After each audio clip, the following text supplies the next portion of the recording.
성탄절의 주인공 예수 그리스도 오늘 세 번째입니다. 구약의 예언을 따라 오신 예수님, 이런 제목으로 말씀을 드립니다. 18세기에 계몽주의 철학가 볼테르라는 사람이 엄청난 예언을 했습니다. 앞으로 100년 후에 성경은 고문서 창고에서 골동품이 되어 먼지가 쌓이게 될 것이다 라는 예언을 했습니다. 계몽주의 철학가로서 아주 당당하고 아주 자신 있게 예언을 했습니다. 18세기니까요. 그때부터 100년 후, 19세기겠죠.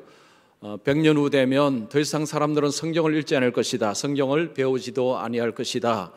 고문서 창고에서 먼지가 쌓여서 그냥 그곳에 묻혀 있을 것이다 라는 예언을 했습니다. 이 계몽주의 시대는 과학과 이제 이성의 굉장한 주안점을 둘 때입니다. 과학이 이제 서서히 발전하기 시작하고 과학으로 만물을 설명하기 시작하고 이성으로 모든 것을 판단하던 시대에 그들의 눈으로 볼 때 성경은 구시대의 유물일 뿐이었습니다. 성경은 별로 가치 있는 책이 아니라고 그들이 여겼습니다. 그래서 성경은 더 이상 이제는 그 영향력을 가지지 못할 것이다 라고 했습니다. 그러나 그 예언은 완전히 틀렸습니다. 지금 한 해 동안 4,400만 권의 성경이 계속 인쇄가 되고 이게 발행이 되고 있습니다. 지금까지 성경이 팔린 수가 25억 권이 넘습니다. 그러니까 성경만 유일하게 지금 이렇게 많이 팔리고 있는 책입니다. 그러니까 영원한 베스트셀러가 성경입니다.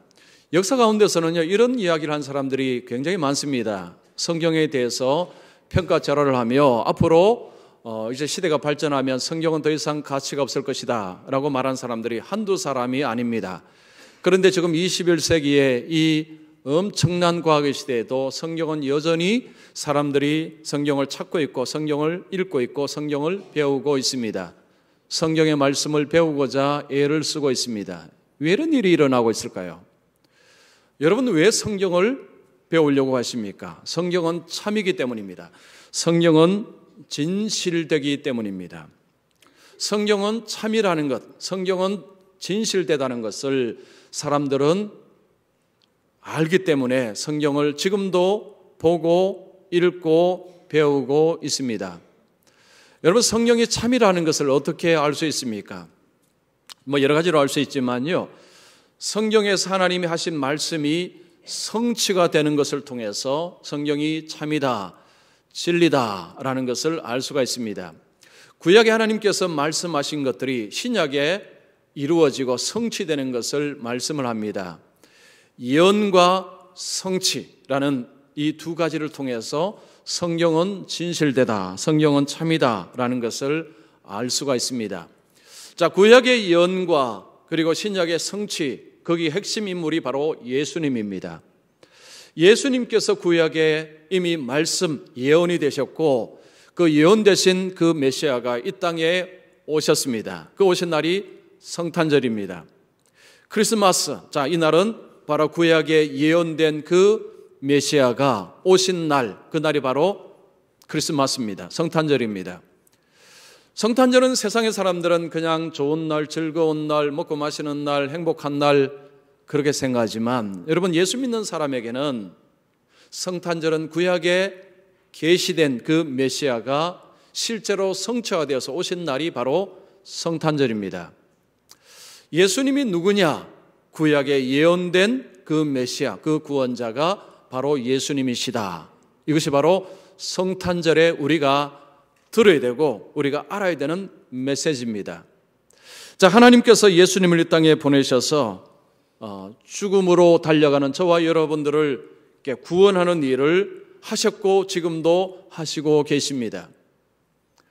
자, 예수님을 생각할 때 예수님은 그냥 우연히 오신 우리와 같은 인물이 아니라 계획이 되고 준비가 되고 말씀이 된 분이 바로 예수님입니다. 저와 여러분은 이 땅에 오기 전에 어느 책에도 예언이 되어 있지 않습니다. 여러분 이름이 구약 성경에 혹시 이름이 적힌 분이 계십니까? 누가 21세기, 20세기 후반에 대한민국 땅에 태어날 것이다 라고 예언된 분이 혹시 계십니까? 그분 저에게 좀 오십시오. 여러분, 우리는 누구도 예언되고 이 땅에 오지 않았습니다. 유일하게 예수님만 예언이 되고 예수님이 이 땅에 오셨습니다. 그분이 누구냐? 하나님의 아들이시고 그분이 우리의 구원자시요 우리의 메시아라는 것입니다. 자, 오늘 읽은 말씀에 보면 예수님께서 이 땅에 오셨는데 엄청난 어려움과 고난이 예수님과 가족에 몰아닥칩니다. 이런 일들의 배경에는 하나님의 손길, 하나님의 계획, 하나님의 말씀이 있다는 것을 볼 수가 있습니다. 이것은 우리에게 엄청난 위로와 소망과 희망이 됩니다. 자, 세 가지 하나님께서 예언하신 것들이 어떻게 이루어졌는가 한번 보겠습니다. 첫 번째, 예수님은 예언대로 애굽으로 피하셨습니다. 동방박사들이 아기 예수께 경배를 하고 헤롯에게로 가지 않습니다. 꿈에 천사가 나타나서 고향으로 집으로 돌아가라, 헤롯에게 가지 말고 집으로 가라는 이야기를 듣고 헤롯에게 가지 않고 집으로 돌아갑니다. 자, 이후에 천사가 요셉에게 나타나서 아기와 그의 어머니 마리아를 데리고 애굽으로 피신하라고 이야기를 합니다. 왜 애굽으로 피신합니까? 헤롯이 아기를 살해하려고 하기 때문입니다. 그래서 이 땅을 피해서 애굽 땅으로 가도록 천사를 통해서 하나님께서 말씀을 하셨습니다. 이 말씀 보면 우리에게는 이런 본능적인 질문이 떠오릅니다. 왜 하나님께서는 쉬운 방법을 놔두고 왜 어려운 방법을 사용하실까? 쉬운 방법이 뭡니까? 헤롯을 죽이시면 됩니다.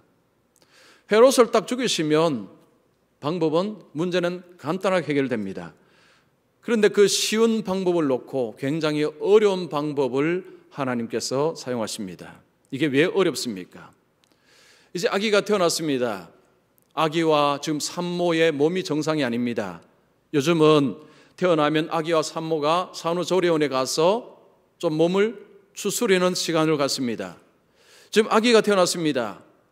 그리고 지금 마리아도 몸이 정상이 아닙니다. 그런데 밤에 아기와 어머니를 데리고 애굽으로 가라. 여러분, 이게 쉬운 일입니까? 엄청나게 불편한 일입니다. 그것도 밤에. 지금이야 비행기가 있죠. 지금이야 자동차가 있습니다. 그때는 비행기가 있습니까? 자동차가 있습니까? 뭐가 있습니까? 거기서 베들레헴에서 애굽으로 가는 길이 쉬운 길이 아닙니다. 엄청난 어려운 길입니다. 그 길을 하나님께서 가라고 하십니다. 여러분께서 요셉이라면 입이 나오지 않겠습니까? 불평하는 마음 생기지 않겠습니까? 하나님, 내 아들도 아닙니다. 내 혈육의 아들도 아니고 성령으로 태어난 하나님께서 좀 이 아들 보호하시지 왜 나로 인해서 왜 이렇게 힘들게 하십니까? 아니, 내가 뭘 잘못했습니까? 그런데 왜 이렇게 나를 힘들게 하십니까? 라고 한마디쯤 할 수 있는 상황입니다.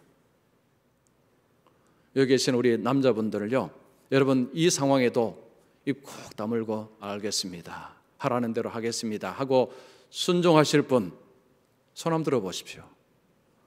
물론 손 들어라 손 안 드시겠지만 여러분 순종하실 분 아마 거의 없을걸요. 저도 이 당시 이런 상황 때문에 아마 그냥 순종하기 어려울 것 같습니다.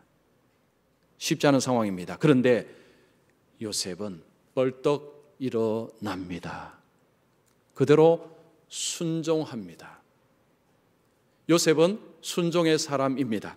그는 순종하고 애굽으로 내려갑니다. 자, 이 일이 일어났는데 이게 왜 이런 일을 하나님께 생각하시느냐, 이유를 말씀을 합니다. 여러분 15절 보십시오. 요셉이 헤롯이 죽기까지 거기 있었으니 이는 주께서 선지자를 통하여 말씀하신 바 애굽으로부터 내 아들을 불렀다 함을 이루려 하심이라. 아기 예수님이 지금 애굽으로 간 사건이 우연히 일어나는 사건이 아니라 하나님께서 말씀하신 것을 성취했다, 이렇게 말씀을 합니다. 그럼 언제 이 말씀하셨느냐? 여러분 호세아 11장 1절 보십시오. 이스라엘이 어렸을 때에 내가 사랑하여 내 아들을 애굽에서 불러냈거늘. 구약에 보면 호세아 선지자가 내 아들을 애굽에서 불러냈다라는 이 이야기를 했습니다. 자, 그러면 호세아 선지자는 이 이야기를 할 때 그 머릿속에는 무엇이 있었을까요? 저 미래의 예수님을 그리고 있었을까요? 그렇지는 않습니다. 자, 하나님께서 호세아를 통해서 이 이야기를 하실 때 먼저는 호세아는 무슨 그림을 그리고 있었냐 하면 구약의 출애굽 사건의 그림을 그리고 있었습니다. 이스라엘 백성들의 출애굽한 것을 두고 하는 편입니다. 내 아들을 애굽에서 불러냈거늘. 이 아들은 이스라엘을 말합니다. 이스라엘을 애굽에서 건져냈다는 편입니다. 그런데 이 말씀이 지금 예수님이 애굽으로 내려간 사건을 성취했다라고 누가 이야기합니까? 하나님께서 해석을 해 주십니다. 이거 사람 해석하는 것이 아닙니다. 하나님께서 그렇게 해석을 해 주시는 것입니다.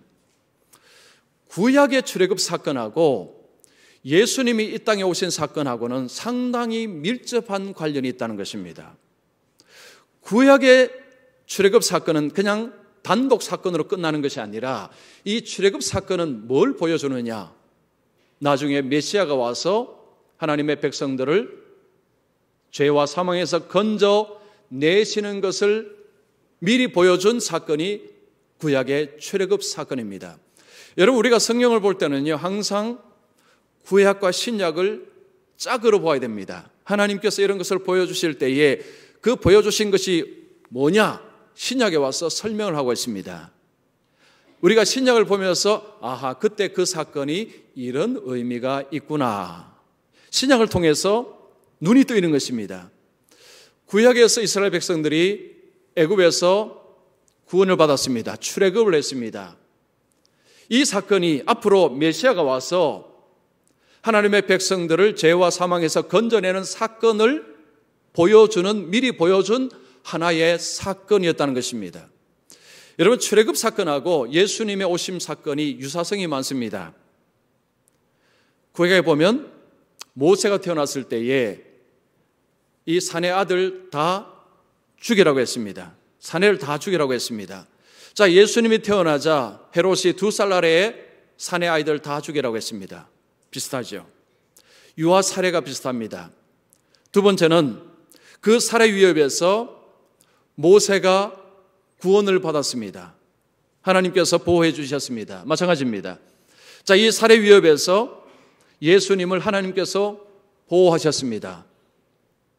모세는 나중에 애굽으로 도망을 쳤습니다. 이 광야로 도망을 쳤습니다. 예수님은 애굽으로 피신을 갔습니다. 그 다음에 세 번째, 이스라엘은 하나님의 아들입니다. 여러분, 출애굽기 4장 22절에 보면 이스라엘은 내 아들 내 장자라. 하나님은 이스라엘을 아들로 이야기하셨습니다. 예수님은 하나님의 아들이십니다. 자, 하나님이 이스라엘을 건져내셨습니다. 아들을 건져내셨습니다. 하나님이 예수님을 보호하십니다. 하나님이 아들을 보호하십니다. 그래서 구약의 출애굽 사건하고 예수님의 오심과 예수님의 구속 사건하고는 상관관계가 굉장히 밀접하다는 것입니다. 자, 하나님은 예수님을 애굽으로 피신시키시고 나중에 돌아오게 하심으로 예수님이 바로 구약의 그 출애굽을 행하는 구속자다, 구원자다, 이것을 말씀하는 것입니다. 즉 예수님께서 애굽에 가셨다가 오시고 하는 것을 통해서 아하, 그 출애굽을 할 수 있는 분이 바로 이분이구나 라는 것을 보여주는 것입니다. 바로 그것을 하나님이 말씀하는 것입니다. 왜 요셉이 고생스럽게 애굽으로 왜 가야 되느냐 질문을 던질 때 하나님의 계획 가운데서, 하나님의 인도하심 가운데서 그 일이 이루어지고 있다. 요셉은 그 안에서 하나님의 계획 속에서 하나님의 뜻에 순종함으로 하나님의 뜻을 성취를 하고 있다는 것입니다. 여러분, 우리의 삶 속에 고난이 있습니다. 고난이 없는 분 없습니다. 예수를 믿어도 고난이 있습니다. 여러분, 고난이 오면 우리는 이런 질문을 늘 자주 합니다. 하나님, 이 고난 일어나기 전에 좀 막아주셨으면 좋았을 뻔했습니다. 늘 고난이 오면요, 늘 우리에게는 이런 마음이 듭니다. 하나님께서는 능력으로 이 고난을 미리 막으실 수도 있는데 왜 하나님 막지 않으셨습니까? 하나님께서 미리 막지 않음에 대한 섭섭함이 우리 속에 있습니다. 그런데 여러분, 중요한 것은요, 고난이 없는 것이 중요한 게 아니고 고난이 올 때에 그 고난 속에서 하나님은 우리를 보호하시고 우리를 인도하신다, 우리를 도우신다는 것이 이게 중요합니다. 자, 고난은요, 우리에게 안 오는 게 아니고 우리 고난이 옵니다. 오게 돼 있어요. 이것도 하나님의 계획 속에서 일어나는 일입니다. 진짜 중요한 것은 내한테 고난이 올지라도 내가 믿는 것은 하나님께서 나를 도우신다, 이것을 믿는 것입니다. 여러분, 이것이 믿음입니다. 자, 고린도전서 10장 13절 말씀, 우리가 잘 아는 말씀이죠. 자, 같이 읽습니다. 사람이 감당할 시험 받기는 너희가 당한 것이 없나니 오직 하나님은 미쁘사 너희가 감당하지 못할 시험 당함을 허락하지 아니하시고 시험 당할 즈음에 또한 피할 길을 내사 너희로 능히 감당하게 하시느니라. 자, 보십시오. 우리에게 어려움이 올 때에 하나님은 우리에게 힘을 주셔서 우리로 하여금 감당하게 하시고 그리고 피할 길을 주셔서 피하게 하시는 하나님. 핵심은 그겁니다. 어려움이 오지만 하나님께서 우리를 도우신다. 하나님이 도우신다. 그래서 예수 믿으면 어려움이 안 오는 것이 아니라 예수 믿어서 어려움이 옵니다. 나에게도 오고요, 옆에 집사님께도 오고 옆에 장로님께도 옵니다.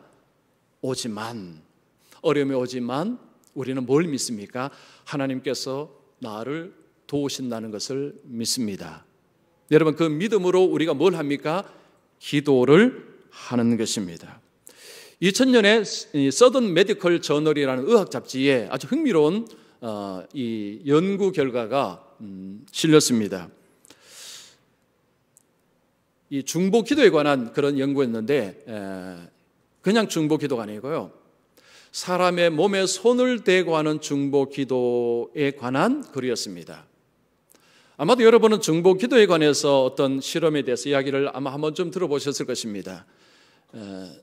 그런데 지금 이 실험은요, 그냥 중보 기도가 아니고 사람들의 몸에 손을 대고 하는 중보 기도가 과연 얼마나 효과가 있는가라는 그것을 실험을 한 것입니다. 자, 어느 병원에서 이 관절염 환자들을 대상으로 이제 두 편으로 나누었습니다. 한 무리의 사람들은 그냥 의학적인 치료만 계속하고요, 한 무리의 사람들에게는 중보 기도하는 사람들, 믿음의 사람들을 붙여서 3일 동안 6시간을 붙들고 기도하도록 했습니다. 그냥 원거리 멀리서 기도하는 것이 아니라 찾아가서 몸에 손을 대고 기도를 하도록 했습니다. 그리고 그 다음에 치유되는 것을 계속해서 살폈습니다. 그런데 놀라운 것이 그냥 의학적인 치료를 한 사람들보다도 손을 대고 기도를 받은 사람들의 치료가 굉장히 빨랐다는 것이 바로 그 연구 실험 결과였습니다. 여러분, 예수님께서 사람들을 고치실 때에 사람들의 몸에 손을 많이 대셨습니다. 누가복음 4장 40절 보십시오. 해질 무렵에 사람들이 온갖 병자들을 데리고 나오매 예수께서 일일이 그 위에 손을 얹으사 고치시니, 예수님은 말씀으로도 고치셨는데 이런 식으로 예수님은 일일이 사람들의 몸에 손을 대시고 고치신 것을 많이 하셨습니다.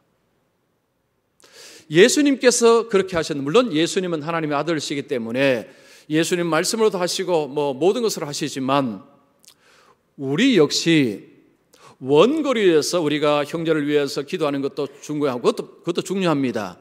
그것도 유익이 있는데 더 좋은 것은 같이 함께해서 함께 몸을 붙들고 기도하는 것이, 이게 진짜 좋다는 것을 이야기를 한 것입니다. 실험을 통해서 그렇게 밝혀낸 것입니다. 여러분, 제가 예배 마치면 광고할 때, 그러죠, 광고할 때 여러분 예배 마치면 저 뒷자리나 저 옆에 칸이 있습니다. 앉아 계시면 기도해 드리겠습니다.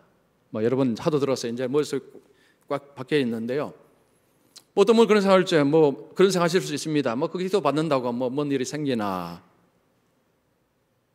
그런 분들에게는 아무 일도 안 생깁니다.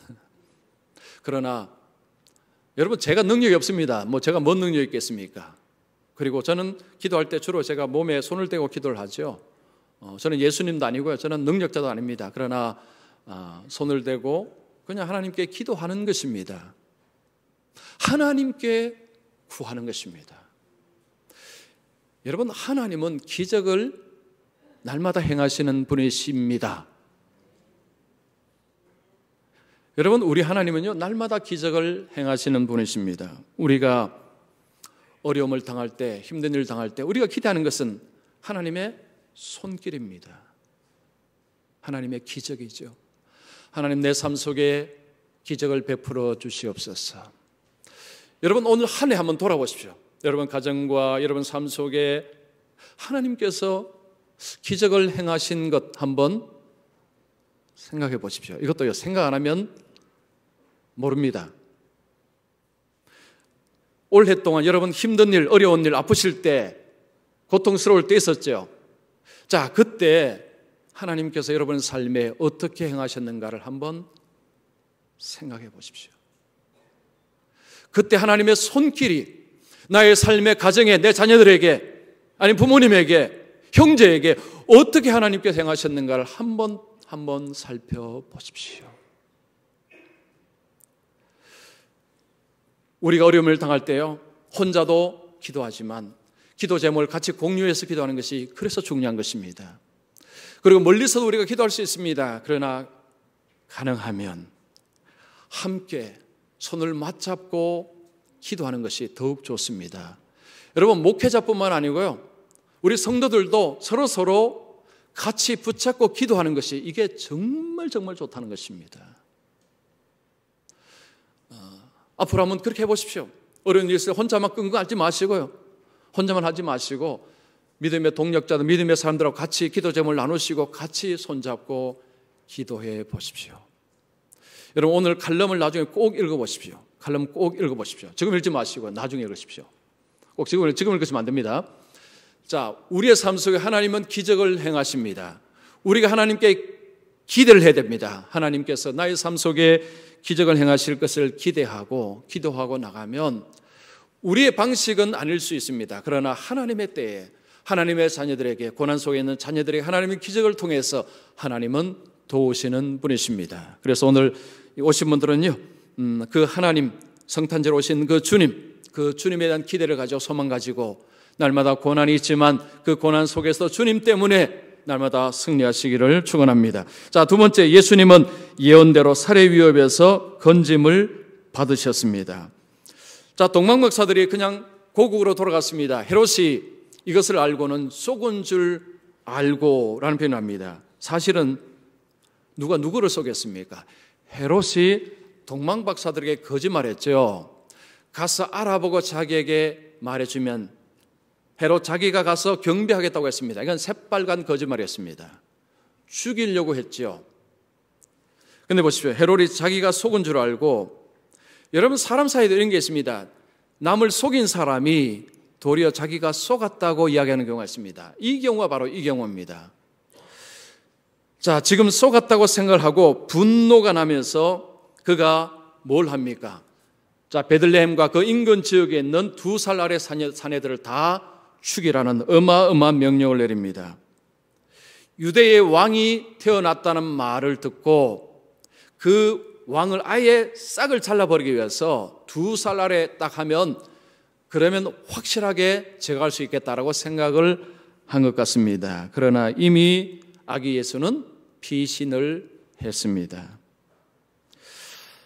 자, 지금 이 헤롯 때문에 그 베들레헴과 그 인근에 있는 2살 아래의 사내 아이들이 죽임을 당합니다.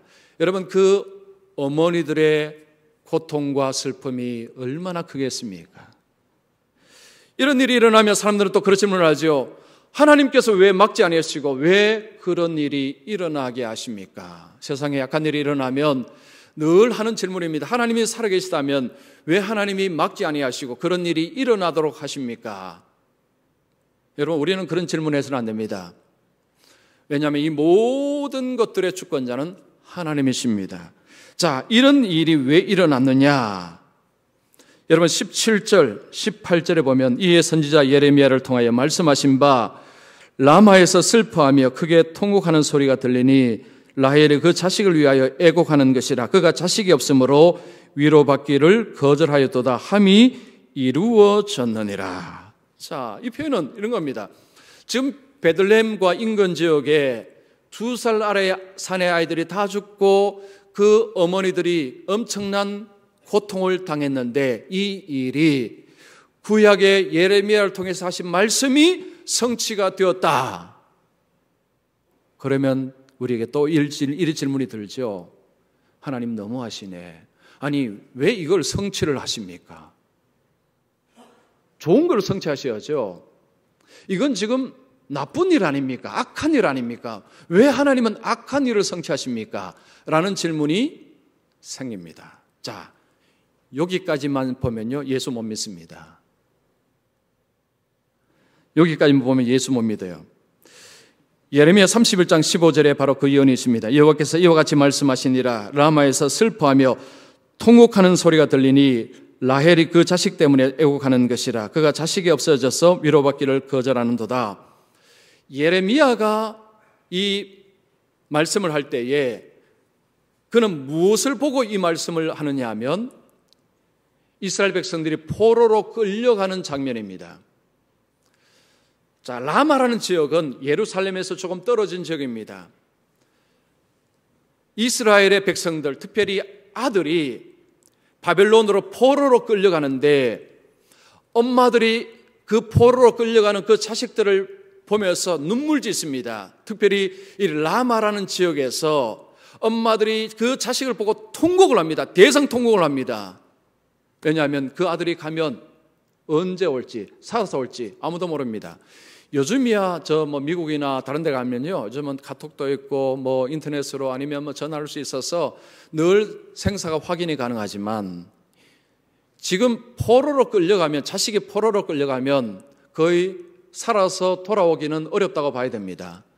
그 어머니들이 그 자식이 끌려가는 모습 보면서 통곡하고 슬퍼하는 그 광경을 이야기한 것입니다. 여기서 라헬은 이스라엘을 상징하는 것입니다. 자, 이스라엘 백성들이, 이스라엘의 어머니들이 그 아들이 끌려가는 모습 통해서 그 안에서 절규하고 고통당하는 눈물 짓는 그 모습을 이야기하는데, 근데 그 고통이, 그 슬픔이 예수님 시대에 헤롯으로 인한 그 살해된 그 아기들의 어머니의 슬픔으로 성취가 되었다.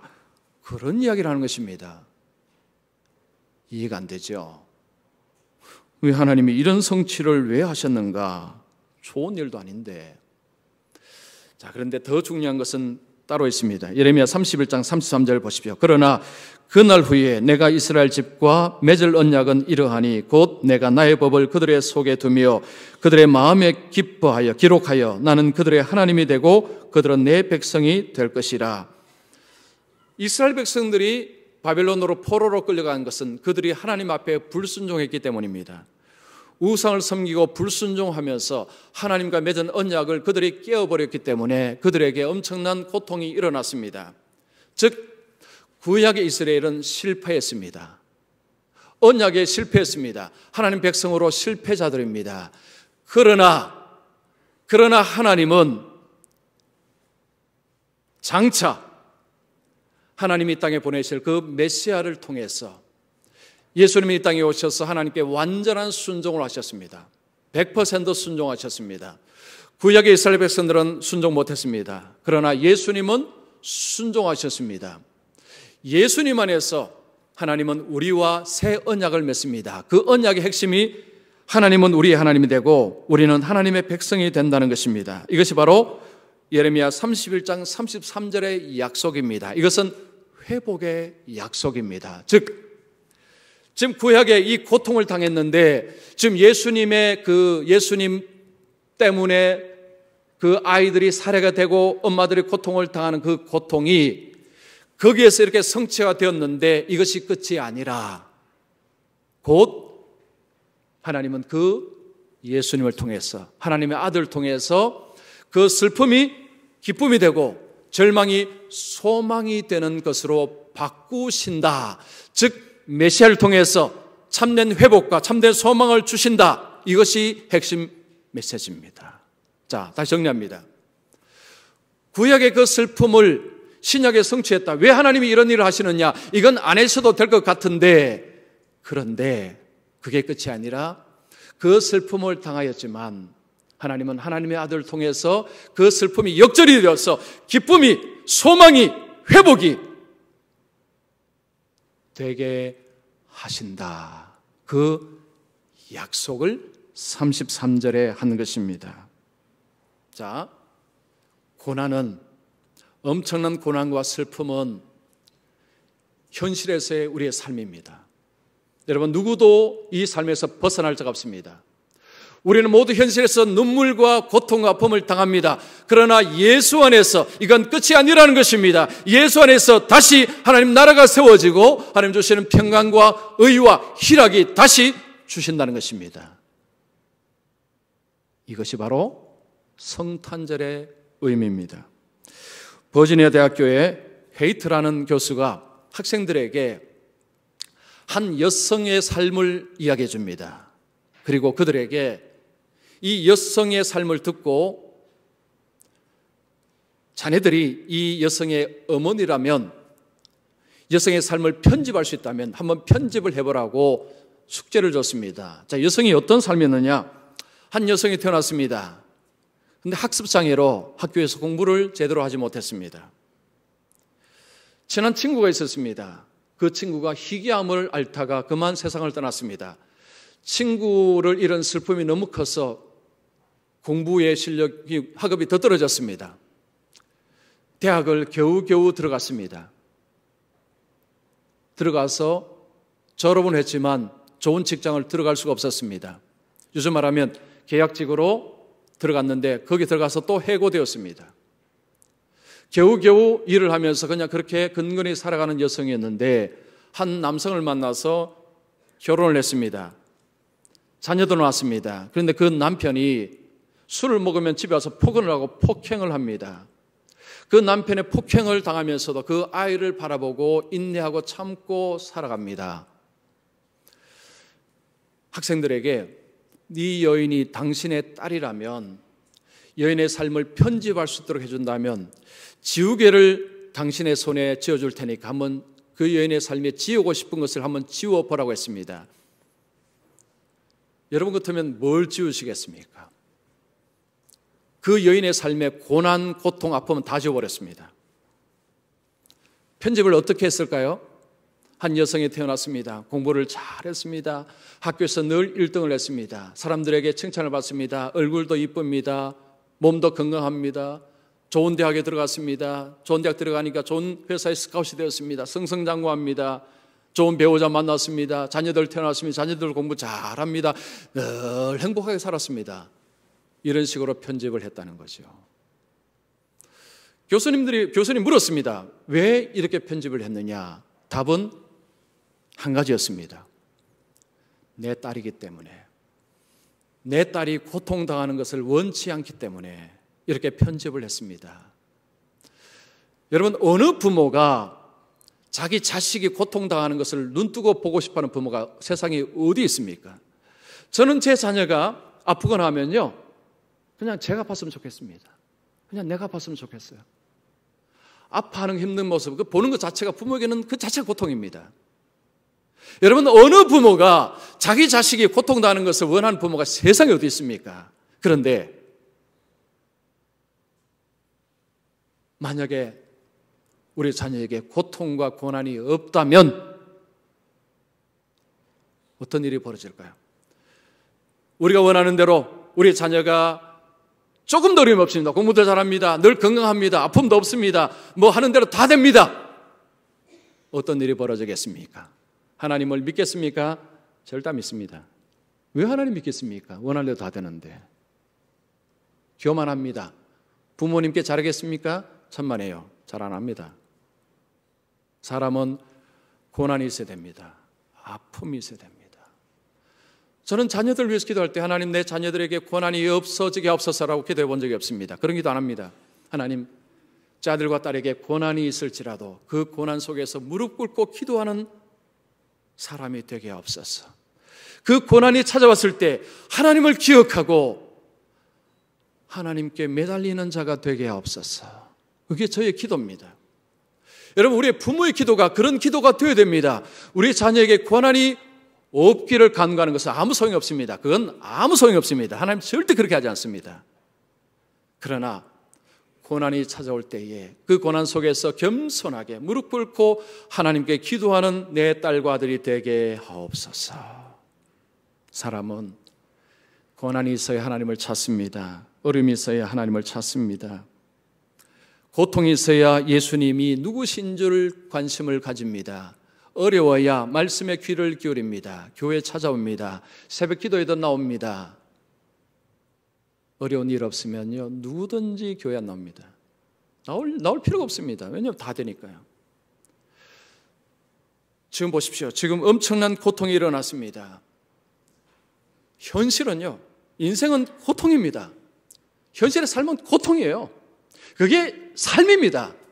그러나 우리 하나님은 그 고통 속에서 그래, 뭐 거기서 살아야지, 버텨야지, 이런 하나님이 아니십니다.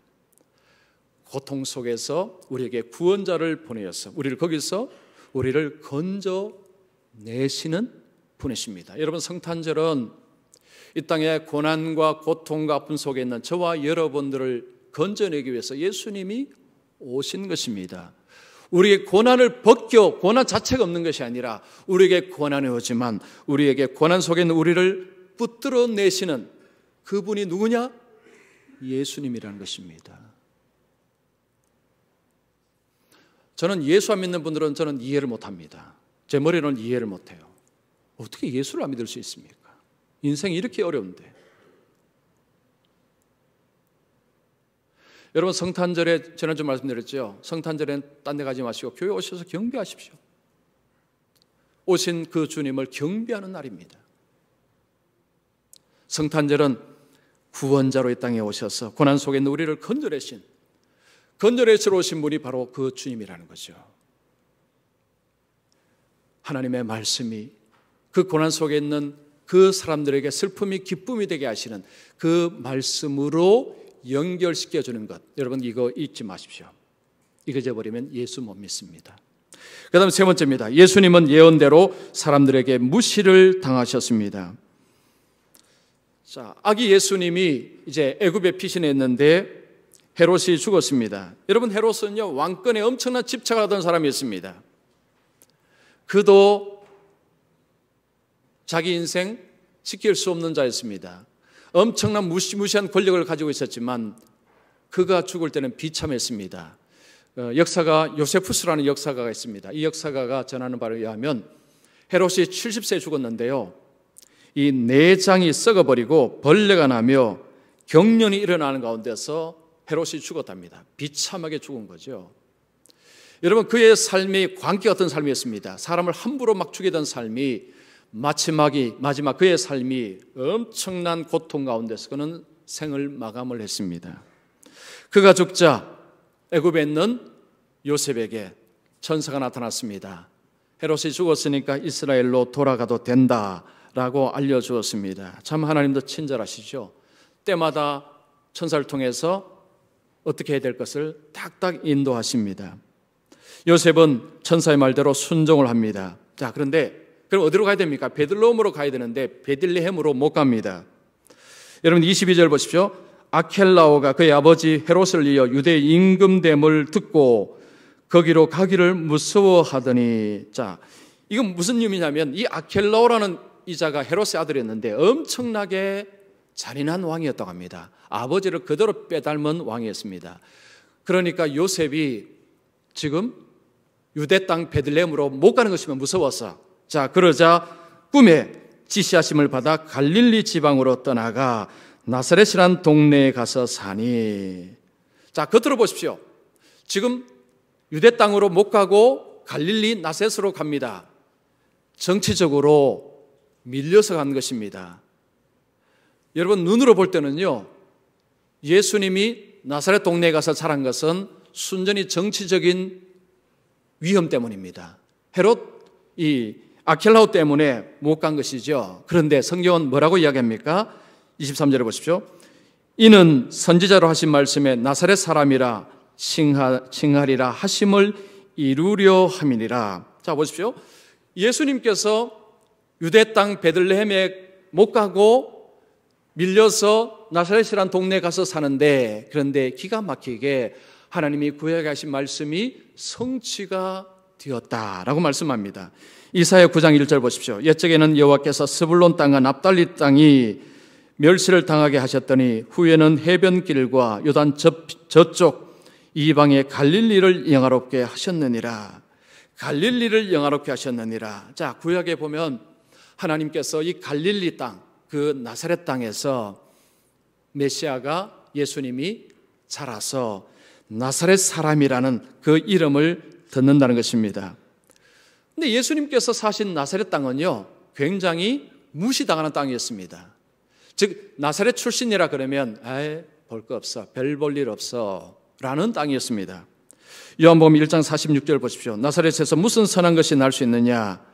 나사렛 출신이라고 하면 그냥 한 수 접고 들어갑니다. 별 볼 일 없음.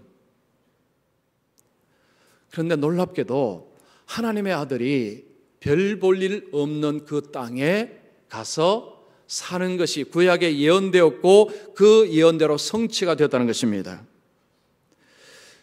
여러분, 이사야 53장 2절 3절 보십시오. 고운 모양도 없고 풍채도 없은즉 우리가 보기에 흠모할 만한 아름다운 것이 없도다. 그런 멸시를 받아 사람들에게 버림받았으며, 예수님의 외양이 사람들에게 무시를 당하는 외양이었다는 거죠. 예수님의 얼굴 모습이 어떤지는 아무도 모릅니다. 그러나 이런 말씀을 보면 예수님의 외모, 지금 예수님의 출신지, 예수님의 외모가 사람들에게 무시를 딱 당하기 좋은 모습으로 갖춰졌다는 것입니다. 놀랍지 않습니까? 하나님의 아들이 사람으로 왔다는 것도 놀라운데, 그 하나님의 아들이 지금 자란 곳이 사람들에게 무시당하고 멸시당하는 곳에서 무시당하면서 예수님께서 자라나셨다는 것입니다. 사람들은 예수님을 무시했습니다. 그 무시한 예수님이 하나님의 아들이십니다. 여러분, 사람은 눈으로 외모를 판단하기를 좋아합니다. 뭐 어쩔 수 없죠. 눈에 보이는 모습이니까. 근데 이게 위험할 수 있습니다. 예수님을 버릴 수 있습니다. 여러분, 조선시대 세종대왕이 세자빈을 간택을 하는데, 세자빈은 세자의 부인이죠. 며느리. 자, 며느리를 간택은 여러 사람 중에서 한 사람을 뽑는 것입니다. 간택을 하는데 신하들에게 이런 제안을 했다고 합니다. 규수들 쫙 모아놓고 뽑자. 그러니까 신하들이 안 됩니다. 그러면 안 됩니다. 아니, 세자빈을 뽑는데 덕이 있어야 되고 인품이 있어야 되는데 그냥 모아놓고 보면 외모만 보게 됩니다. 그러면 안 됩니다 라고 했답니다. 그때 세종대왕이 이런 이야기를 했다고 합니다. 덕이나 인품이 물론 중요하다. 그러나 아름답지 않으면 그것도 안 된다. 이게 세종실록에 기록이 되어 있습니다.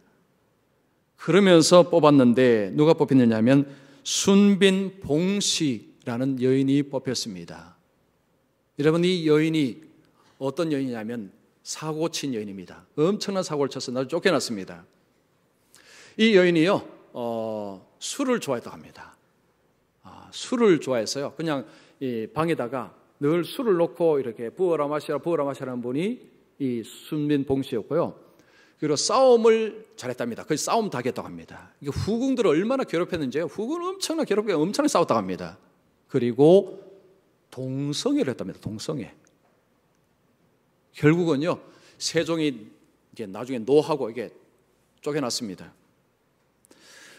여러 사람 앞에서 외모도 중요하지라고 뽑았는데 이런 일이 벌어진 것입니다. 여러분, 빙산의 일각이라는 말이 있죠.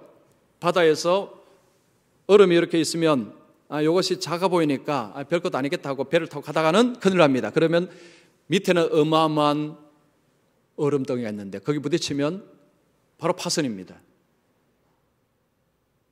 눈에 보이는 모습이 다가 아닙니다. 예수님은 사람들에게 눈에 보이는 모습은 멸시당하고 무시당하기 좋은 모습으로 오셨다는 것입니다.